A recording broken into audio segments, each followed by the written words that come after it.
दाता भला करे। संतों के बारे में जो भी संतों ने ही कहा है उसमें बहुत रहस्य बड़ी बात होती है। अभी गुरु पूर्णिमा का पर्व आने वाला है, तो इन दिनों मैं आप जी के साथ संतों को लेके ही चर्चा करने वाला हूँ। आज इस कड़ी में कबीर जी का एक श्लोक है, नहीं शीतल है चंद्रमा हिम नहीं शीतल होए, कबीरा शीतल संत जन नाम स्नेही जोए। अब ठंडक को लोग ये कहते हैं कि दिन की तपश बहुत ज़्यादा है, जैसे आजकल 40 से 45 डिग्री सेल्सियस हो रहा है, बहुत गर्मी पड़ रही है। तो लोग इंतज़ार करते हैं कि रात को चंद्रमा निकलेगा तो ठंडक हो जाएगी, तो हम उस शीतलता का आनंद लेंगे। और दूसरी तरफ हम लोग गर्मी के मारे हुए बाहर से आते हैं तो आके अपने अपने फ्रिज को खोलते हैं और उसमें ठंडा पानी पीते हैं, तो एक सांस लेते हैं कि और चलो कुछ ठंडक पड़ गई। लेकिन जो कबीर साहब ने कहा है वो ठंडक, वो शीतलता ये नहीं है। संतों के पास जब कोई साधारण जीव जाता है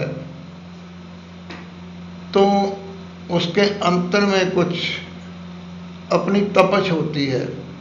किसी को ग्रह क्लेश की तपश है, किसी को किसी व्यापार में कोई उलझन है, उससे उसका तन मन जो है वो झुलसा हुआ है।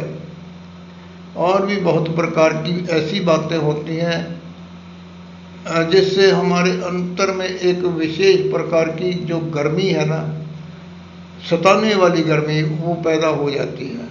तो उसके लिए कबीर साहब ने ये दोहा कहा है, नहीं शीतल है चंद्रमा हिम नहीं शीतल होए, कबीरा शीतल संत जन नाम स्नेही जोए।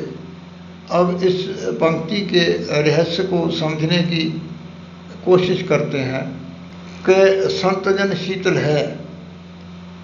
हम जाते हैं संतों के पास, उनका अगर आश्रम है तो आश्रम के गेट के अंदर जब हम कदम रखते हैं तो हमें एक विशेष प्रकार की शांति का अनुभव होता है।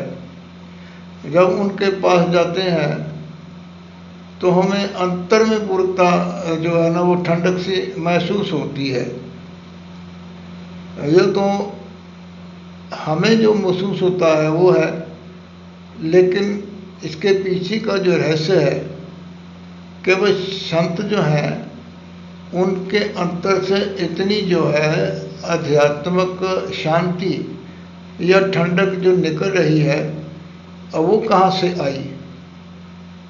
वो जो आखिरी शब्द हैं नाम स्नेही जोए, जो संत महापुरुष परमात्मा के नाम का स्मरण करते हैं, उसमें लीन रहते हैं, उसमें मस्त रहते हैं, तो परमात्मा की उनके ऊपर विशेष कृपा होती है, जिससे उनके पास आने वाले को शांति का अनुभव होता है।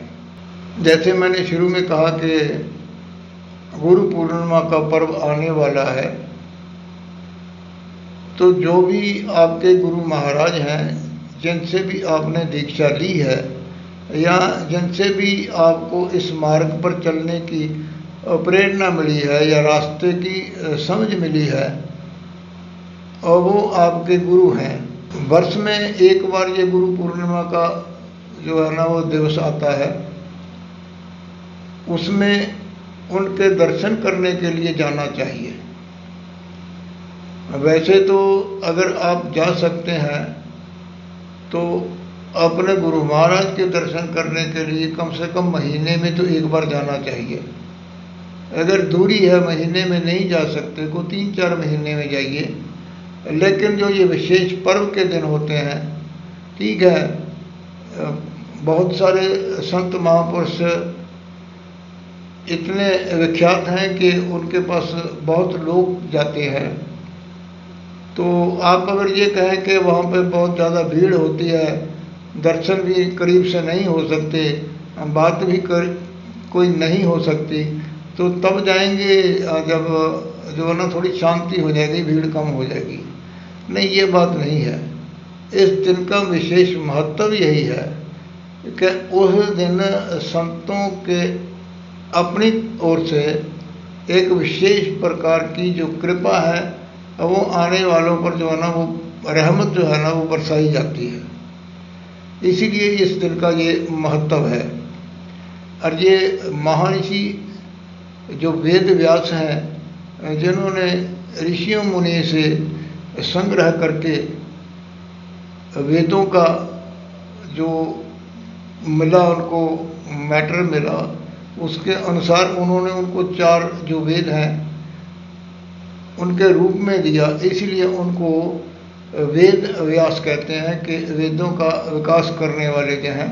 तो इस दिन को जो उस वक्त मनाया जाता था, तो कृष्ण जी महाराज के समय में ही उनको जो है वो विशेष गुरु की जो पदवी दी है ना वो दी गई थी।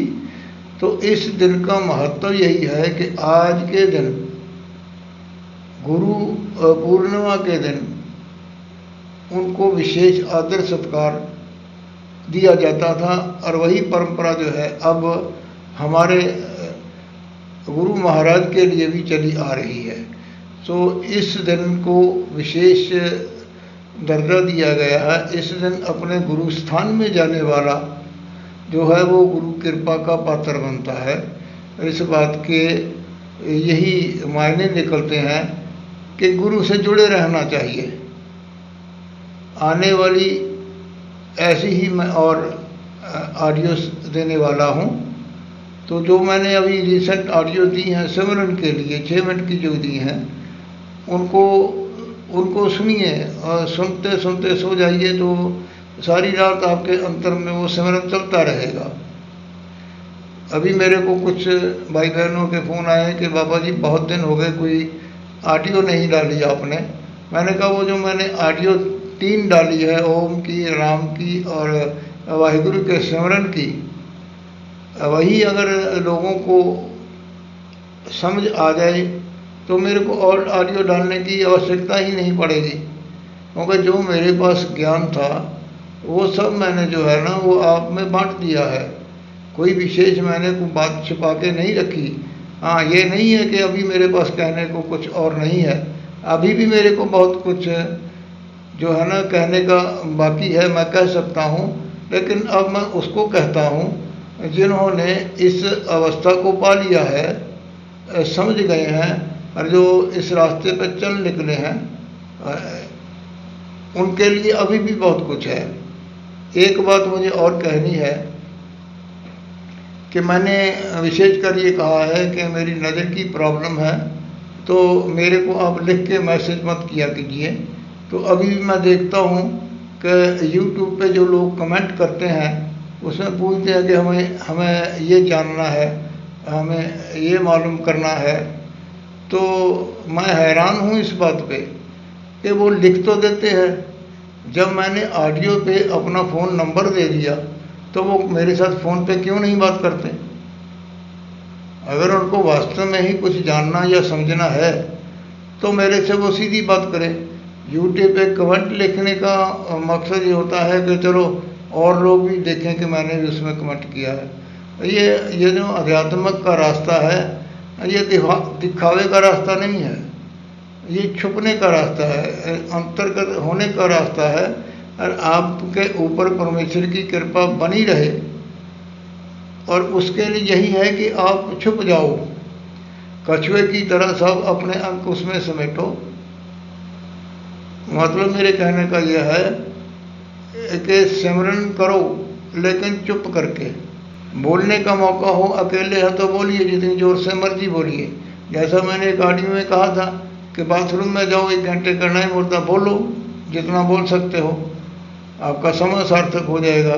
ऐसी छोटी छोटी बातें जो हैं, जो मैंने कही हैं, वो बहुत सारे लोगों को वो बहुत अच्छी लगी हैं, उनको बहुत लाभ हुआ है। लेकिन कुछ लोगों का ये भी कहना है कि ये तो बच्चों वाली बातें हैं, ऐसे बच्चों को समझाते हैं भाई ऐसे करो ऐसे करो, कि बाबा जी हम क्या अभी बच्चे हैं? यानी सभी प्रकार के जो लोग हैं ना, वो उनके व्यूज़ आते हैं। हाँ, मैं फिर कहता हूँ, किसी ने कुछ भी पूछना हो, मुझे इसमें कोई संकोच नहीं है। आप मेरे को फ़ोन कीजिए। मेरा फ़ोन रात को 10 बजे के बाद अगले दिन सुबह 10-11 बजे तक फ्लाइट मोड पे होता है। मैं कॉल बैक करता हूँ मैसेज दे के। आप मेरे को लिखने की बजाय वॉइस मैसेज कीजिए, मैं सबको अटेंड करता हूँ। धन्यवाद। दाता भला करे।